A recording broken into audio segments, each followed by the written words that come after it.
10 news ciné et séries à ne pas rater. La saison 13 de American Horror Story, prévue pour Halloween 2026, réunit un casting prestigieux, incluant notamment Jessica Lange et Ariana Grande, tandis que le thème reste pour l'instant mystérieux.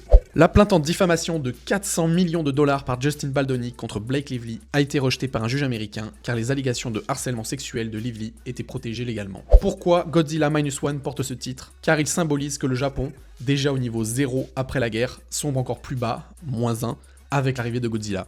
L'actrice Alexandra Daddario s'est dite flattée par le buzz la désignant comme possible nouvelle Wonder Woman dans le reboot de DC Studios dirigé par James Gunn, tout en précisant qu'aucune offre ne lui avait encore été faite. Avant de continuer les news, merci à ceux qui s'abonnent à la chaîne, peu importe la plateforme, ça fait plaisir et ça soutient notre travail, donc n'oubliez pas de liker, de commenter et de vous abonner. Le film en prise de vue réelle de la série de livres enfants Héloïse, édité par Simon & Schuster, arrive sur Netflix avec Ryan Reynolds dans un rôle de méchant inédit.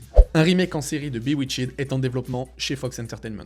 L'acteur Cal Gallner écrit, produit et jouera dans le thriller d'horreur Man vs, réalisé par le collectif Radio Silence. L'acteur Paul Dano rejoint le film The Chaperons de la société A24 aux côtés de Cooper Hoffman et David Johnson. Apple TV a dévoilé un tout nouveau jingle d'intro composé par Phineas, accompagné d'un logo multicolore pour marquer le rebranding de son service streaming. Et enfin, Pete Davidson et Ayla Purnell ont été engagés pour jouer dans la comédie romantique That Time We Met, qui suit un couple après un premier rendez-vous raté, découvrant que leur futur enfant à naître doit sauver l'humanité. Dis-moi en commentaire laquelle des news t'a le plus interpellé.